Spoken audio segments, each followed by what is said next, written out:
morning, everybody. Thanks for getting through the ice and snow because you're so eager to hear me speak.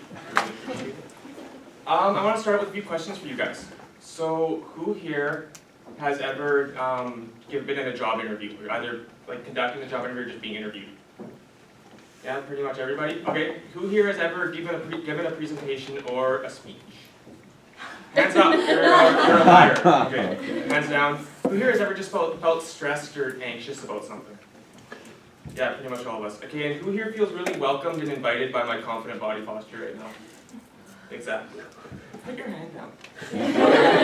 So I'm here to talk to you guys today about exemplifying positive body language in an interview situation. The reason I choose the interview situation is inevitably the problem for us as students is to get out of this realm of school and stuff, we have to go through a barrier of interviews.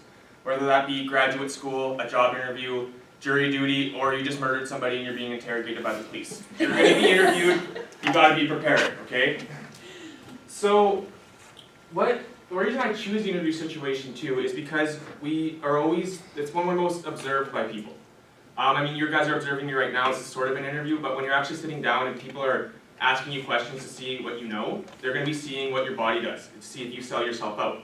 So by that I mean, if I'm telling you guys a lie and my body goes like this towards the door, I just sold myself out. Or if I am sitting like this and I'm telling you something, I start feeling really passionate about it, and I get really big and bold and confident, I'm kind of selling myself that I actually believe that. So there is a professor at Harvard University named Amy Cuddy, and she talks about doing these 2-minute kind of little tweaks to yourself that will completely rewire your brain and fix your body language. She calls them power poses. And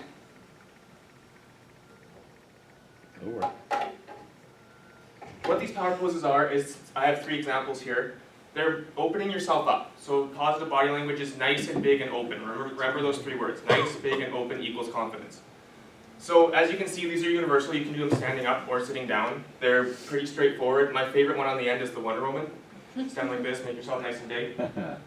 But essentially what you're doing, and the way I describe it to people, is you're staring your problem or your stressful situation in the face and saying, I'm bigger than you. It's kind of like when you're on a hike and you see a cougar and you make yourself as big as possible. You're saying, I'm bigger than you, I can do this, and you're rewiring your brain to think less about stress and more about, I can actually do this. Now getting into the interview situation itself.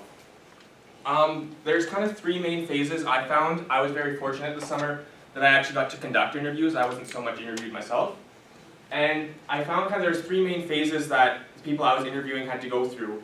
And things that I, as someone who was hiring, kind of watched for throughout those 3 phases. As well as I picked little tips and tricks I've gathered from experts and from around the web to help you throughout these 3 phases. So Tom Petty was right. The waiting really is the hardest part. And it's one person got it. And but at this point, this is kind of the awkward part of the interview. You're left in the middle of some lobby or someone's office and you're expected to sit there and wait for God knows how long. And during this time, I recommend you highly, highly do not go on your phone. Because from a body language standpoint, it closes you off. You're completely undoing, if you did do a power pose before an interview, you're completely undoing that whole confidence building. Also, if an interviewer comes out and sees you like this, that's not a good pose. You're closing yourself off, you're making yourself small. So what I do recommend is just sit there, easier said than done, but sit, maybe hands in your lap or something, or if you have your resume or a bunch of papers, go through that, make yourself look a little busy if you need to, read a magazine that's there because it's provided, but be in that moment, sit, just nice and calm, try to make yourself look nice and confident and prepared. Next is the handshake. So Forbes, Business Insider, a bunch of other really kind of financial or business media outlets really talk about the first 4 to 7 seconds of any interaction is when you make your first impression. So that's why the handshake is such a crucial part of every job interview. And I'm not going to get up here and say, oh, like this is how you properly squeeze someone's hand, because that's really kind of creepy. But what I really encourage you to do is, there's kind of 3 basic things. 1, always stand up. So if someone's come in, they're like, oh, hi, Mr. Smith, I'm here to see you. Don't sit there and shake their hand. It looks really stupid. Again, make yourself nice and big and open and confident. So stand up, shoulders square, don't stand up high, how's it going? Nice and big. I like to take like a half step in, because again, it kind of shows I'm going out there, and also it keeps me from doing the awkward hand straight out handshake, because for 1, you can't really shake someone's whole arm, and 2, it just looks really eager and unprepared. So I do a nice step, lean in, and I keep a nice bend in my arm, because it keeps you again from doing this, and also it allows for that shaking motion. As far as grip goes, don't grip so hard you rip their hand off, and don't let them grip your hand so hard that they rip your hand off. So just a nice confident squeeze is all you really need. Next is the sitting listening portion. This is kind of when they bring you into the interview situation, they actually sit you down, and there's about 5 minutes where they're not going to actually talk to you about ask you any questions. They're usually just going to give like a 5-minute blurb about what you're getting yourself into. And at this point your mind's going, oh crap, oh crap, oh crap, this is really scary, am I supposed to remember all this? And this is when you grab the armrest and you tense up. So this is what I recommend. You use my chair, because this is a really scary situation. So don't sit like this and go, holy crap. Lean forward a little bit. I like to put my hands on my elbows on my legs because it keeps me nice and leaning forward. Tilt your head just a little bit, not sideways like serial killer, just a little bit. You can tilt, nod, but it shows that you're actually genuinely interested in the conversation, even though inside you might be going, holy crap, and you have no genuine interest in the conversation. So if you do this, I do this to professors all the time because it's really funny when they're at the end of a 50-minute lecture and everyone's sleeping, and you can do that and they're like, oh hey, someone's still listening. I'm like, I'm doing drove 25 minutes. Or when I was conducting these job interviews, when my counterpart was giving their part of the interview, they were talking, I purposely do this and try to make it look like I was the most interested in what they were saying, even though I didn't care. Because it's really hard when, even though that person's talking, man, this guy's really interested in what, who do I look at? And it's just kind of fun to play mind games with people like that. But just from a job interview standpoint, it looks really confident. It makes it look like you actually are there to listen. I find it really crucial to make it look like you're there to listen rather than show your emotions and be super scared. It's really going to help you get that job.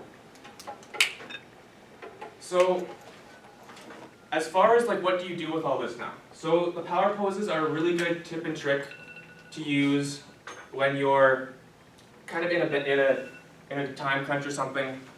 You're really nervous, like for example a speech, use it before the speech.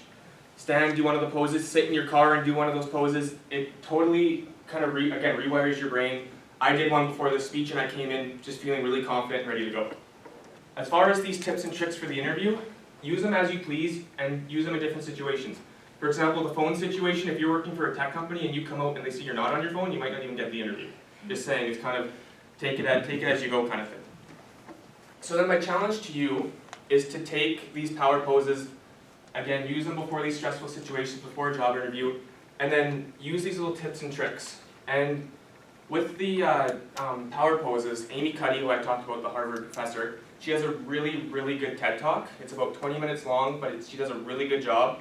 And that's kind of what inspired me to give this speech today, is she just kind of really dummies it down. She gives the more biological aspect that I didn't get too much into because I can't pronounce half the hormones and stuff she talks about. But she really does a good job of kind of laying it out and making it really simple to follow.